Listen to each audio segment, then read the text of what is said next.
Hello, welcome to Talk Seagulls, and we're back at the Caxton Arms after another massive win at Bournemouth. And I'm joined today by Dan Tester, an Albion author. He's done plenty of stuff over the years, and he's most recently made this new book on this day. Dan, good to have you down here. Hi Ryan, thanks for having pleasure. me. Thank you very much. It's good to be here. Yeah, Bournemouth.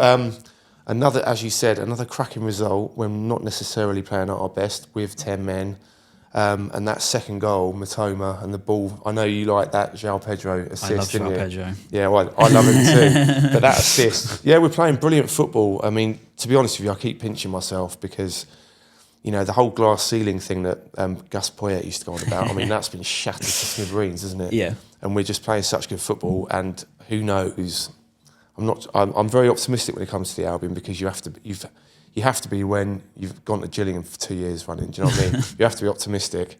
But I'm like, where is the top? It's the top, isn't it? Do you know what I mean? Yeah, the top is the top, 100%. Yeah. I mean, this season, it's the best ever start to a Premier League season, as we're saying off air, and it's unbelievable, really. And as you say, we've maybe not been playing our best football, but you know, on this day, we are in our best scenario right now. Nice.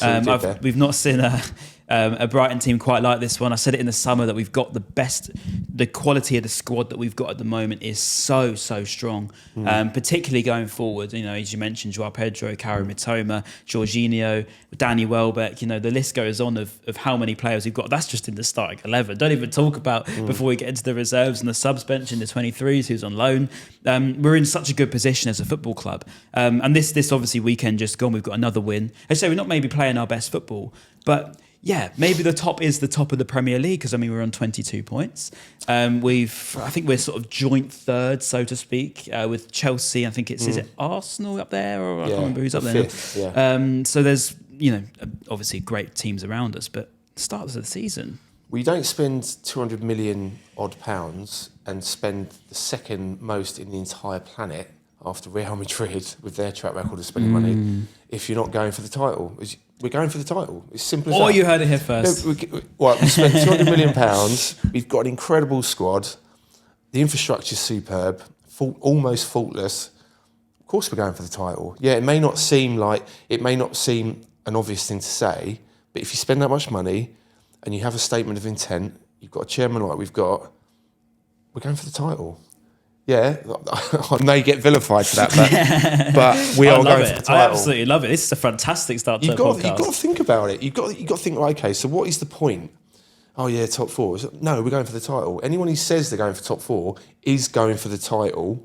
Maybe not that. Do you know what I mean? You have to say that because that's the logical thing. Yeah. We're going for the title, and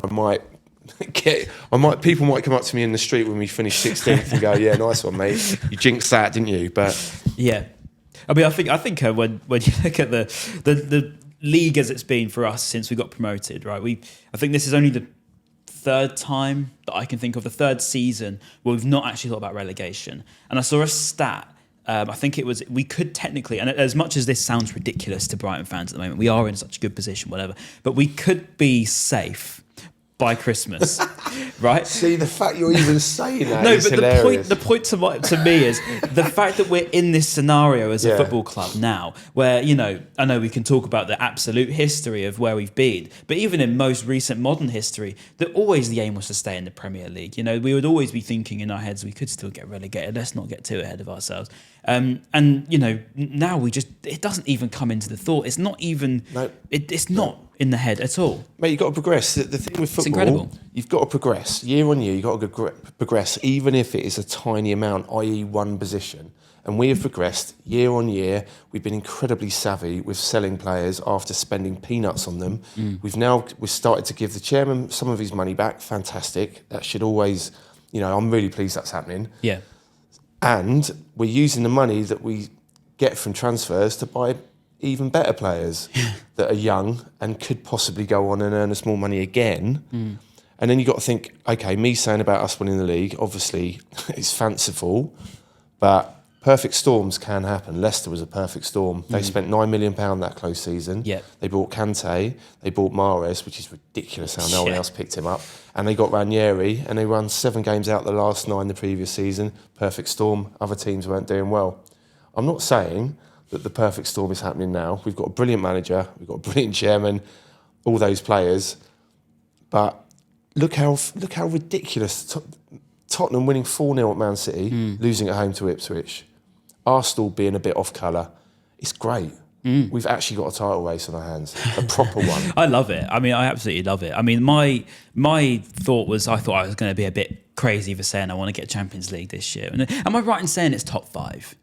No, it's top 4. Is it? Does the 5th place thing count this year? I didn't quite know how it works this year. I'll be honest with you, I don't know. No, nor do I. Because it seems to change year on year, and the format of the Champions League is ridiculous. It's different. Yes, that's what I think. I didn't really know because I remember someone saying, "Oh, 5th gets it this year." And I thought, "Oh, does it?" I don't Maybe really it does know. because obviously year on year English football seems to improve or get more credibility every year, and the TV rights that have just come 12 billion for 2 years or whatever it is. It's absolutely insane. But there you go. No, we're in an unbelievable position, and I think when in your history of seeing this club from sort of you're an older position than me. I mean, I could say what I've said, which is insane in itself is mad, right? It's crazy. But then you've written this exact thing for this moment of we've gone from such a small sort of irrelevancy. And, still I see, is it Rory Jennings always says online that we're practically irrelevant. Yeah, you see the big ones. But then, I mean, I think it's still good that we carry the irrelevant title. I actually quite like it. Yeah, because it means that everyone just sort of overlooks us still. And if we can keep getting overlooked and sneak into the Champions League, then so be it. Mate, Rory Jennings, you've heard about empty vessels making the most noise, right? That phrase, it's relevant. Just don't listen to him, don't give him credibility, and I'm not going to talk about him anymore. Yes, of course. The irrelevancy tag. So what we talked about before we started rolling, of the age you are now and the age I was.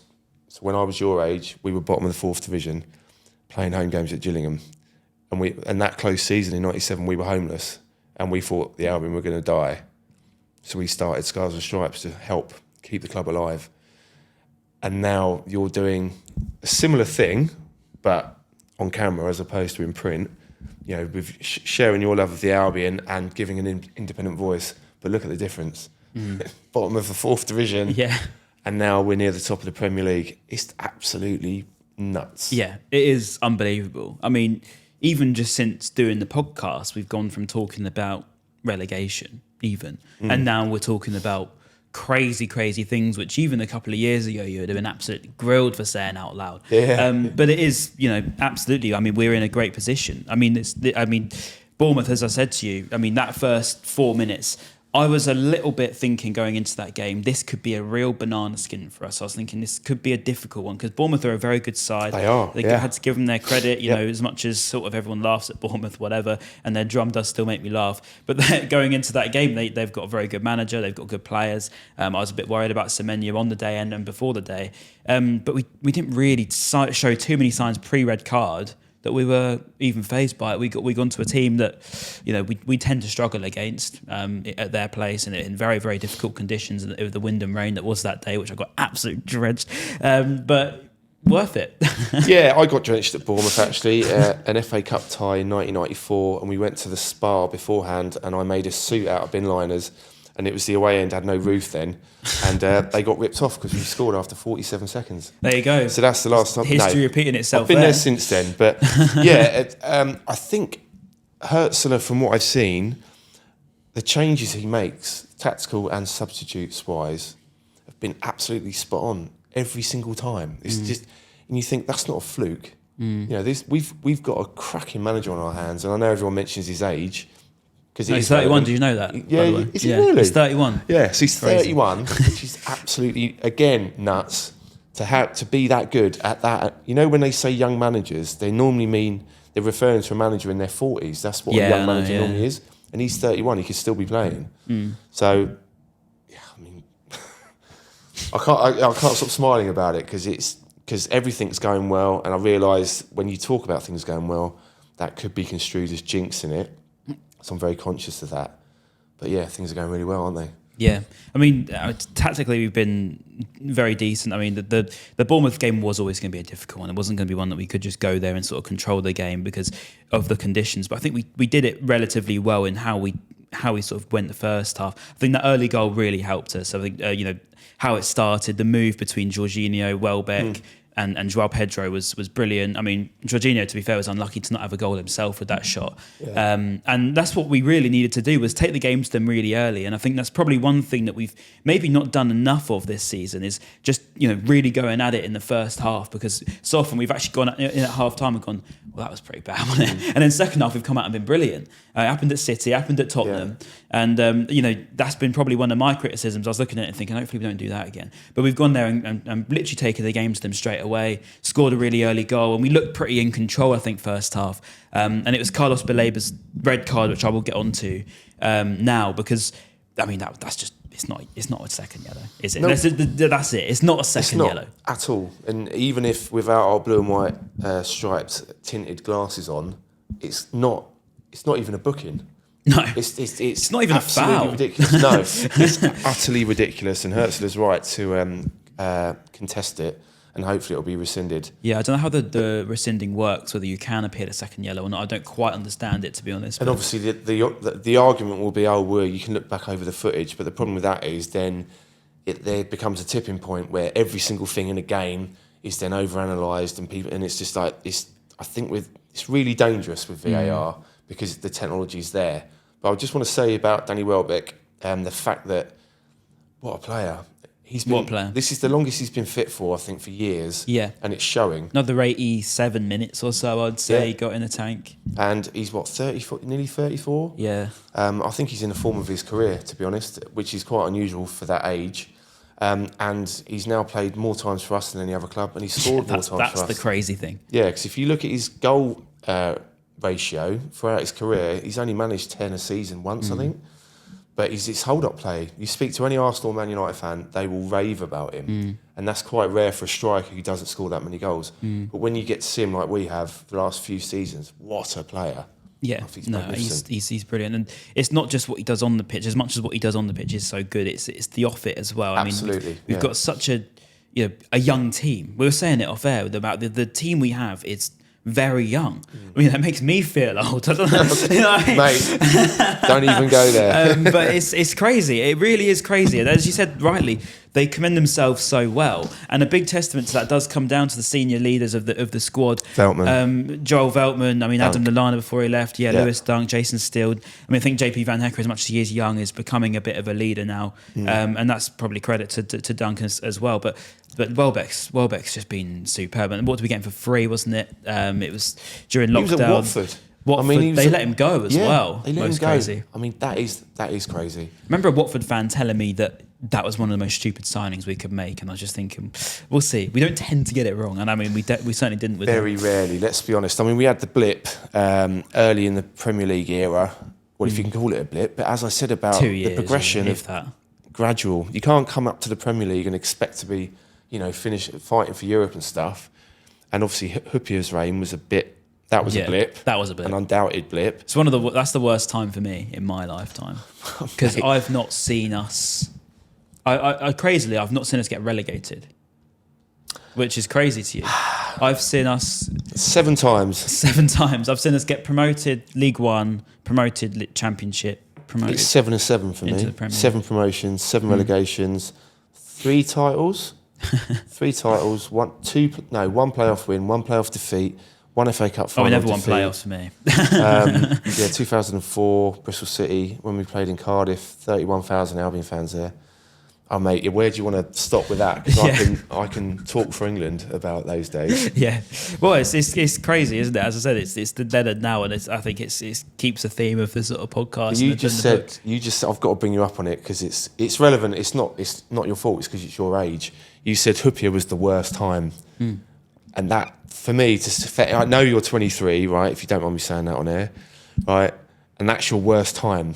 Yeah, I think. I mean, I can't think of anything worse. I mean, we wouldn't have. Well, we nearly got relegated. I can. Right. Okay. Homeless, no stadium, going bust potentially, which we never did. We never went into administration. Having no home, no sign of a home. 14-year struggle for a stadium. 12 years in athletics track with no roof, getting soaked all the time. 2 years going to Gillingham for home games, bottom of the 4th division. I could go on, mate. Yeah. I could go on. And Huppier. Yeah. I mean, that's amazing because it's like I said, it's not your fault how old you are, but comparatively for Albion fans of a certain age, that's nuts, isn't it? Yeah, That, it's generational, isn't it? Yeah, And of course it is. Yeah, that's the crazy thing is how generations work. It's now you've got a modern generation again that probably would have only seen us in the Premier League. We did it. So people like you would have a club to support, and I think that's it's a great thing. I mean, now you go around Brighton, you see people wearing Brighton shirts. There was no Brighton fans in school at all. I was the only one. If I wore Brighton shirts to school, it was quite embarrassing. And now it's just completely changed. There's Brighton shirts everywhere. And I think it's great. You walk around the city, there's a lot more decoratively stuff around. Shout out to the Dogma guys if you can see that in that far sort of side outside of the Fat Boy Slim thing. Yeah. Always a great little backdrop, that is. But back onto the game anyways. I mean, obviously the Carlos Baleba thing was ridiculous. But let's get to sort of how we were, because I wanted to really talk about this. I gave credit to Hertzler last week, and I think he completely deserved it for the way we turned around Manchester City. Sort of my... I said to you, we've maybe not started the season in the best vein in terms of how we've been playing football, but the results are just quite unbelievable. And in that last, I'd want to say 20 minutes, half an hour. I mean, obviously Baleba was sent off. We had about an hour to play. That last sort of 20 minutes, half an hour, we killed the game with that Carew goal, which was brilliant. The move was fantastic. The driving run from Jorginho, it comes through, and then it's a bit of a 1-2 between João Pedro and Danny Welbeck. João has the shot, the pass through, which is one of the best assists. One of the best assists I've ever seen live, and I would go as far to say that. I think I saw it on Match of the Day, to be fair, and I think they did a little bit of a scan of how many times he looked around him, how many times he tracked Mitoma's run, sort of thought, okay, here we go, now I'm going to play the pass. It was beautiful, and I love a good ball. Look at the assist he did for O'Reilly's goal against Man City. Yeah, another good one. Good one. That's 2 goals, 2 assists since returning from injury in just 2 games. 4 goals and 4 goal contributions is not to be laughed at. We've got a serious player on our hands. Yes. How old is he? 22? 22. Yeah. Sorry, everyone. And he's just. Oh, hang on. He's Brazil's number 9. Yeah. Brazil's number 9. But that's it. I mean, it's complete testament, and I think we should definitely live in that moment that we're in now, and it's incredible. And João Pedro's he said it himself after the game, which I absolutely loved, and he basically called himself a leader. He just said, "I'm a leader," and I just thought, love that, because you can see it, can't you? You can see it in the bad moments, when the times where things maybe aren't quite going for us. It's always João Pedro to pick it up. When the game's a bit lull, when we're 1-0 down to Manchester City. Who's going to be there? Who's going to be the guy to get you out of that position? He did it at Marseille, obviously, in that incredible win. There were so many times where João Pedro, Manchester United this season, the beginning of the season, that back post header, it's always João Pedro. But you need a combination. So you mentioned the youth of the squad and the older heads like Veltman and Welbeck and Dunk and Steele. You need a blend, and we've somehow, obviously, it's not through luck; it's through amazing analysis. Probably one more we could actually do with his experience, to be honest. Yeah, you'd actually say, arguably, probably the one more, losing Lallana, probably the one more thing we could do with is actually another experienced player. Yeah. But then, like you say about Pedro, the fact that he's at 22 is a tender age for a footballer. And to come out and be that confident and saying what he's saying about being a leader at the age of 22, we got a team full of leaders. And, and like you mentioned the squad depth. We're going to win the league, mate. I'll keep you to it. 100%. I mean, it's perfectly sort of led me on to the point I wanted to make, really, because as I said, it's such a beautiful goal. Karim Mitoma is just probably one of... I think you can tell me if you agree with me. I said that he is one of the highest quality players we've ever had in terms of skill level, in terms of... I've never seen someone with a first touch like Karim Mitoma in my life. It's elastic foot. You said the name Riyad Mahrez, and he gives me exactly Riyad Mahrez type vibes. But if we're going down the best ever Albion player route, for me it's Pascal Gross. Yeah, because he's certainly up there. Consistency. If he had pace, he would have been a £200 million player. Let's be honest. Yeah. But the goals that he scored, the assists, his demeanour. What a lovely bloke. Yeah. And I was absolutely gutted when he left. Same. Like, absolutely. Yeah. And I don't, I'm old in the tooth. I don't get too upset about players leaving. It's part of the game. It's part of being an Albion fan. But when you've got a player who's been here for the entirety of the Premier League, he costs 3.2 million, played in 200 plus games.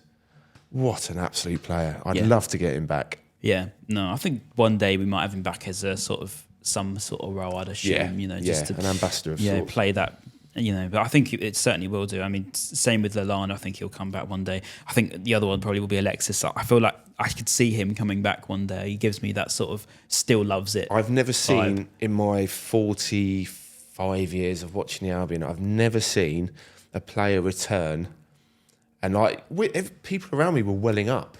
It's like he comes on a sub. I think he came on a sub, didn't he? Or he got taken off. The whole ground stood up. Yeah. And that's unheard of. Maybe if Gross came back, he'd get the same reception.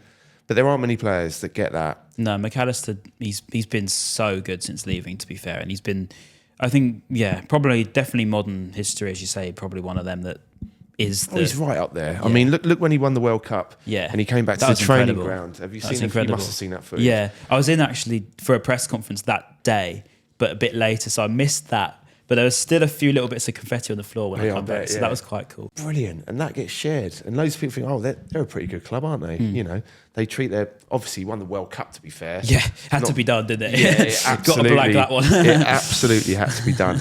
But yeah, I love him. He's right up there in my top 5 favourite Albion players ever. No, he's top. And on the subject of sort of leadership, this is what I wanted to get to, was the performances, particularly of Bart Verbruggen and JP Van Hecker.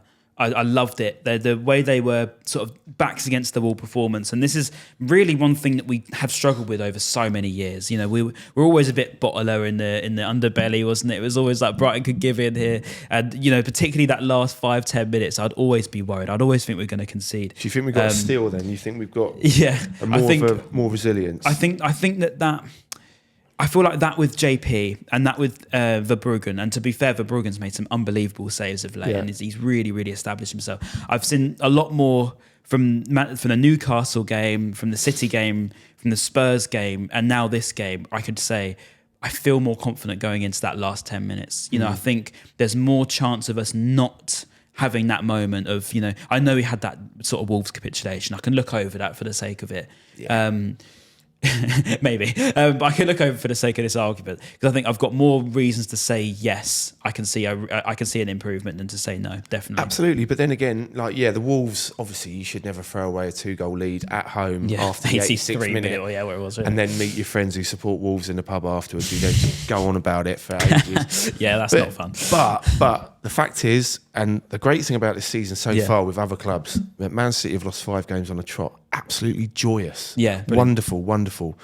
And all the big clubs, obviously we're an irrelevance. We're a massive club now. Yeah, we're a massive club. But every club is being inconsistent. Every club is losing games that they should win. I hate that phrase.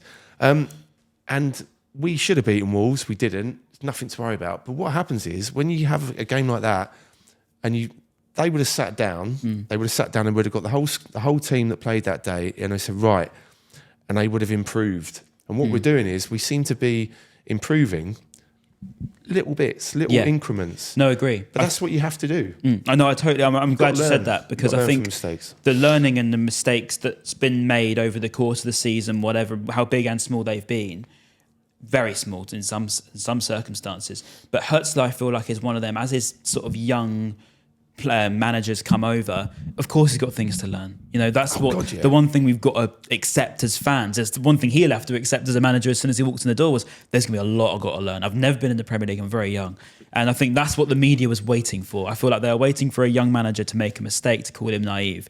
And I feel like the sort of way we've gone about this season, we've made, I would say, every single time we've had that little moment, the Ipswich game where we fired blank, the Forest game when we sort of, the Chelsea game where it was a little bit high, I feel like that then got improved. Then that sort of got, as you say, that steal maybe in the Verbruggen, in the Igor and Van Hecker improved. I think that learning process throughout the squad, but don't forget, is brilliant. Like, the club's maxim is succession planning, right? So that's every player, every position at the club behind the scenes. So when you recruit a manager who's 31, that means he's got a lot to learn. It doesn't matter how good he is, he's 31, which means there's lots that he can learn. But if you get the sort of person who wants to learn and is incredibly intelligent already, has the nous already to be a more than capable Premier League manager, what does that mean? It means he's going to get much, much better. He's going to learn on the job. The Tottenham game, 2-0 at half-time, Tottenham were absolutely outstanding in that first half. Absolutely outstanding. And we were even better in the second half, and we came back from 2 goals down purely because of what Hertzler did at half-time. That is why we won that game. And you look at it, and I remember going to my dad, I was like, we've got one here. It was absolutely superb. Do you know what I mean? And when you get games like that, I try, I'm too long in the tooth to get down when Albion lose or have a bad performance. And to be honest with you, I don't need to anyway, because we don't have bad performances and we don't. I don't say that. We've got Southampton on Friday. Sorry, I jinxed it a little bit there. But back in the day when we weren't particularly good, it got me down more because I was younger, and also because we were nearer the bottom of the entire league. Well, this is it. Yeah, so, I think we've become used to not losing. Yeah. Like we've only lost twice this season, and obviously, I guess if you include the cup, so we've gotten almost this arrogant. We've become everything that we used to be. Yeah. We used to hate. Sorry, where in the Premier League, not quite. We actually just don't want to lose. And when we lose now, for the modern fan, it's probably like, oh my God, we've lost. And I will say this as an elder statesman, using the word statesman very loosely. Elder, not so much, because I am 51. But if we must not ever forget where we've come from, and we must not ever, no matter what happens in the next few years, we're going to win something. We are going to win something. You heard it here first.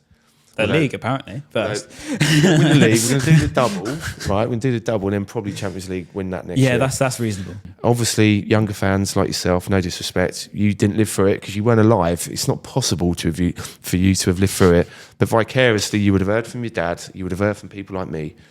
And we must never forget that, because it makes us what we are. If we did miracle upon miracle win the league, right, I might have to stop going. Because if we won the league, well, first of all, I'd probably have a heart attack. I'd probably die from alcohol poisoning. Yeah, and it would be an incredible achievement from where we've come from. But I don't want to talk about it too much, because I realise that some people might get a bit bored of the where we've come from story. But no, I don't think so. I think it's a good thing. I think that it's important to always sort of have a reminder. I think to be fair, our Talk Seagulls, we've always been very mindful of that. I think that's one thing that's always been very good. I mean, to be fair, I started doing this when I was 12, so I mean, fair enough. But I think as well, the fan culture, I don't think changed at all. I think the away end was probably so different at Bournemouth this weekend to what we've had for a long time. And I remember, I think it was Jack saying about the Liverpool away end maybe not being the best and whatever, but I think that the away end at Bournemouth was so old school. I think you would have loved it if you did go, because the chants that were coming out, I hadn't heard in ages. Right. Like ages. And I think, I don't even know the last time, the old sort of very old songs that were I quite enjoyed it. It was quite different, it was, but I feel like that fan culture that you sort of talk about hasn't gone or hasn't left. I think that the good thing about Brighton,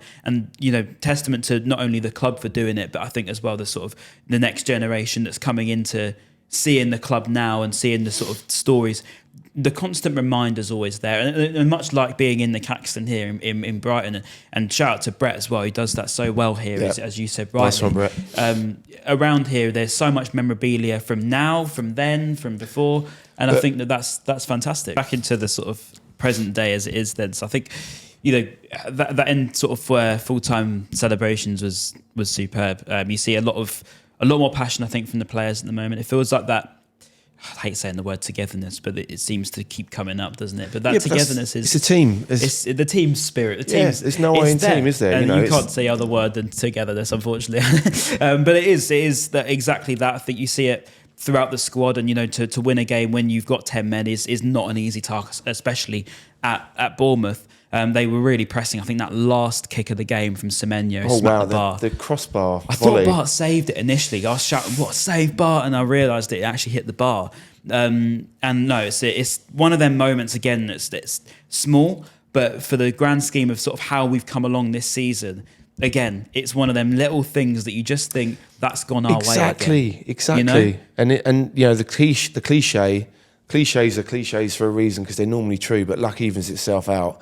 And yeah, we might have been a bit lucky, but so what? Yeah. We deserve to win. Mate, we deserve luck. Exactly. For sure. I mean, even in recent times, I mean, some of the unlucky... Do you remember that COVID season? My God. The amount of chances we missed. I think we were the expected goals. We had one home Champions win. League. Yeah. I think if we tucked our chances away, all very, very ifs, but we could have finished in that sort of top 4 spot. And as it were, we nearly got relegated. Yeah, I think when you look back on that alone... Well, yeah, that Potter team... To cash in on some of that's quite nice. Yeah, we obviously were playing really good football. And, you know, we were 4th when he left for footballing reasons to go to Chelsea.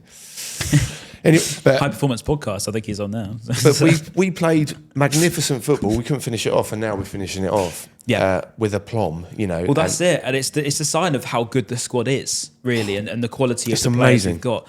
You know, I think you could field any one of them at the moment, and I think they're probably going to be doing a very good job. I mean, we've not even seen Brian Gruder yet, who I think is such a good player, and I can't wait to see him more because I've got a real feeling that he's going to be one of them that's, you know, like how Solly March was firing not so long ago. Come back. We got him to come back. Yeah, we got Solly. I don't want to put too much pressure on Solly because I know that it's a very, very big injury that he's got. Listen, but, yeah, but we've got, again, even without Solly, even without Gruder, it's still, they've got more and more players that are coming through. It's absolutely Ferguson's insane. Coming back to form. Evan Ferguson's now back. It's crazy. It really is crazy. I mean, you see Rory McConville getting his first game for Northern Ireland, and then he's not even made a game for us. I mean, that's insane. It's absolutely insane. So yeah, the squad we've got at the moment going into you call it the festive season now, wouldn't you? Really, and going into the sort of festive season, edging towards that halfway point, right? Where would you think, and where would your target be? I hate saying targets because we're not the club, are we? But if we got to a certain way by a certain time by the end of this year, and your dream scenario to think, this could actually be on, something could be on, what would that be? Okay, top 4 at Christmas, win the league. I've got. Why not? Why not? Okay, realistically, obviously Europe last season was just beyond my wildest dreams. This is it. Would you be happy if we got Europa League as it stands, as we are at the moment? Yeah, to be honest with you, I wouldn't even mind if we didn't, because I've seen the Albion in Europe 4 times. Well, I didn't go to Ajax because I feel like Tony would disagree with you after spending 200 mil. Well, yeah, of course. But from a fan's perspective who hasn't invested £200 million, just a little bit of time over my entire life. Yeah. You know, I'm happy that the Albion exists. I'm loving every second of the football we're playing. We're going to finish in the top 10 at least. If we get into Europe, it'll be a bonus. And I've been to see the Albion in Europe. I never thought that would happen. Yeah, love that. And, you know, Athens, every trip, going to the Parthenon. Oh, yeah, I'm going to watch the Albion tonight in Athens. Oh, there's the Olympic Stadium, the original one from 1896. It's just... it's crazy. It absolutely... It is insane, to be fair, when you put it that way. And I think we were so unlucky to get Roma in the next go, because I think, you know, getting the team that was... I think they were the current holders at the time, and it was just really, really unlucky, as it were, because if we maybe just got a different side, maybe we could have gone a little bit further. But I think... I still want Europe this year. Of course. I think I'd take, say we've just missed out. You know, just missed out. I'd take it through gritted teeth on the basis that, you know, we've really given it a go. But I think where we're at as a squad at the moment, I find it hard to downplay where I think we could be. You know what I mean? This is a generational thing as well, and not criticism at all. And you're absolutely right, because you're used to certain things now, and you haven't experienced certain things. I think there's an element of expectation based on where Tony's pushed it Absolutely. now. No, of and course. I think that's where it's come from for me. I think if it was down to me being a fan, I probably wouldn't have such high expectation. But because Tony just keeps pushing it and it just keeps going further. And as you said at the beginning, where's the ceiling? When Gus said, where's the ceiling? And you think, as it keeps going, and you think, okay, well, I thought the ceiling was sort of, mid-table. I remember saying this to Dad when we got promoted. I was like, if we're just going to become that irrelevant mid-table, how boring is this? I want to get relegated again. And then we think, hang on a minute, no. And then we finish in the top 10, we're not far off Europe. Burnley did it. And then we get Europe and you think, we could have even got further that year. We could have finished in the Champions League when we finished in Europa League. And then when we're in Europa League, when we get knocked out by Roma, we're almost a bit disappointed with the way we got knocked out by Roma and thought we went there a bit naive and got walloped. And then in the return fixture, we weren't as bad. You think maybe on another day that could have changed. And then with the squad we've got now, I think we would have probably done Roma in the way we're going at the moment. Definitely. And then you think, how far could it? That's where the expectation just keeps getting higher. People need to stop comparing us to Southampton. That's boring. Because it's boring, it's tedious, and it's predictable. But also, Southampton they're a bigger club than us historically. They've been filling a 30,000 seater stadium for over 25 years. These things add up. That's more finance, it's more revenue. Their catchment area for youth players goes right up to the M4 and all the way along to Swindon. And they've got a massive catchment area. There's nothing out there. And look at the youth players they've brought through. So they've brought youth players through from their area. We've brought youth players through from around the world because of our scouting network. It's very different to Southampton. Yeah. Very, very different. I think as well with how Brighton is as well. I mean, we've got that potential of stretching quite a long way. Yeah, we've got a massive catchment area for support and for youth players. There's a lot of area there, but no, I think I'd take a top 6. I want now. I'm on that level now. I'll be no, see, that's it. I don't want to sound condescending. I'll be a little bit disappointed if we don't finish in the top 6, but I'll be over it very quickly because it'll be like we've had another brilliant season. Yeah, we've bought a load more brilliant players. I've watched a load more brilliant football with my mates and my family. Nothing to complain about. Yeah. And we're not going to get relegated. That's not jinxing it. That's not going to happen. And we're going to progress again next year, and we'll progress again the next year. So it may be 3 consecutive titles, and then the Champions League. Yeah. But we're going to keep progressing, and that's the point. So there is no ceiling. Who knows? If justice is served on a particular football club that play in sky blue, then they're going to be out of the picture.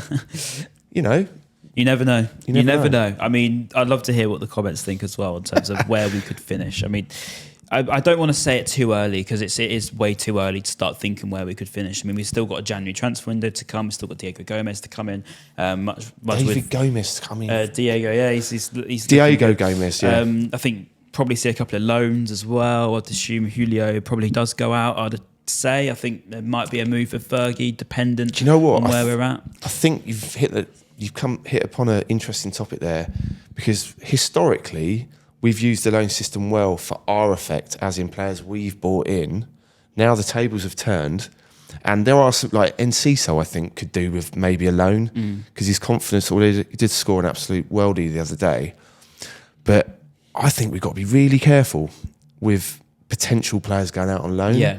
Because we are in a title race. That's a fact. I know that sounds weird to say it. Yeah. So we've got to be careful. The thing is, with loans, it's difficult because I think with the squad we've got, it's every one of them players is going to want playing time now. True. So I think with someone like Facundo, it was probably the best decision we could have made this season. I think up there with signing the players we've signed, I think one of the best decisions this club did was loaning Facundo Buonanotte to Leicester, because I think that impact that he's had there is immeasurable for Leicester, but for him...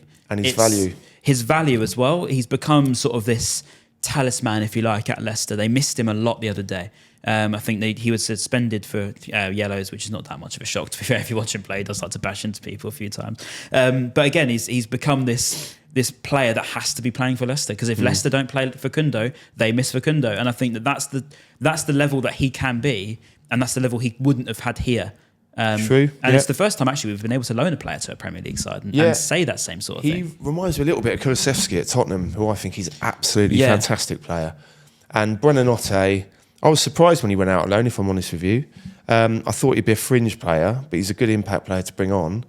But that was a gamble. But let's be honest, a lot of things we do are gambles. We have got a gambling man as the owner, to be fair. That makes things more exciting. But yeah, he's done really, really well. I really want to see Ferguson blossom, and I'm hoping he'll get enough time to blossom into the player that we know he can be, because he's had a hell of a dip in form. But then again, if you come on for 10, 15 minutes at a time... It's hard. And As it's a not going striker, for you. it's hard. Yeah, absolutely. You need to score. And I think Toby said it on the episode recently. He's right. You're as a striker, you need 2, 3, 4, 5 games to get into it. Absolutely, yeah. But if you're not starting every single game and you're coming on and then you score and then you dropped again, it's thinking, oh, well, how am I going to get in there? Welbeck scoring, Joao Pedro scoring, Jorginho has pretty much established himself now. Matoma's now contributing with goals, all those different players. It's hard to move that front 4, 5 around. And Jorginho's strength is what impresses me the most. I mean, obviously, he's got a great touch and he seems like a really nice bloke as well. He seems unreal, doesn't he? Yeah.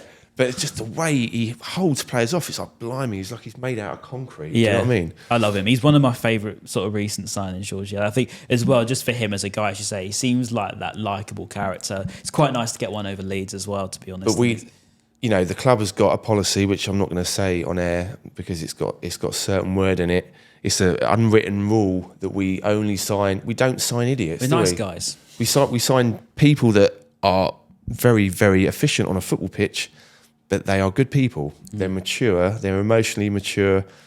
They make a difference in the dressing room. They're affable, so they're going to get on with their teammates. And I don't need to name any players that haven't ticked those boxes over the years. But that's the thing. That's what we do, and it works. Yeah, no, it certainly does. Certainly does. Dan, it's been an absolute pleasure. If you want to just say a little bit about this, so I'm going to say it's on this day, based on the fact it's Brighton on this day, literally for every single day of a calendar, pretty much. Okay, thank you. Brighton of Albion on this day. This is the 3rd edition. First one came out in 2007. Second one in 2011, which was a complete rewrite of the first one. This is a complete rewrite of the second one, and 27,000 extra words to cover the stadium opening and the Premier League and the European Tour. Do you want to pick a date out? So we got Saturday the 28th of February 1903. Frank Scott scored 5 in an 8-0 mulling over Southall in a Southern League Division 2 fixture. The Lincolnshire-born centre-forward netted 34 times in 50 Albion appearances from 1902 to 1904. That is absolutely bonkers, really, isn't it, if you think about it? I mean, 1903, that's 2 years after. The club was 2 years old. Dan, absolute pleasure. Thank you. I'm sure I'll see you again very soon here in the Caxton Arms. Make sure you come down. If this goes out in time, you're doing plenty of events anyway, I'm sure. I'll put all the links in the description. Thank you very much. Thank you for watching, of course. Make sure you come down to Caxton. Make sure you give Dan are you on social media anywhere, Dan? Can we get a follow in there anywhere? The book, I've done a blue sky for the book. Also on Twitter, or whatever it's called now. It's on eBay. So you can buy signed copies if you wish, and I can write a message to whoever you want to give it to. Not on socials that much. Not on socials. You're the man all right. for that. We'll leave a link down there below anyway for the book, and we'll see you very, very soon. And bye.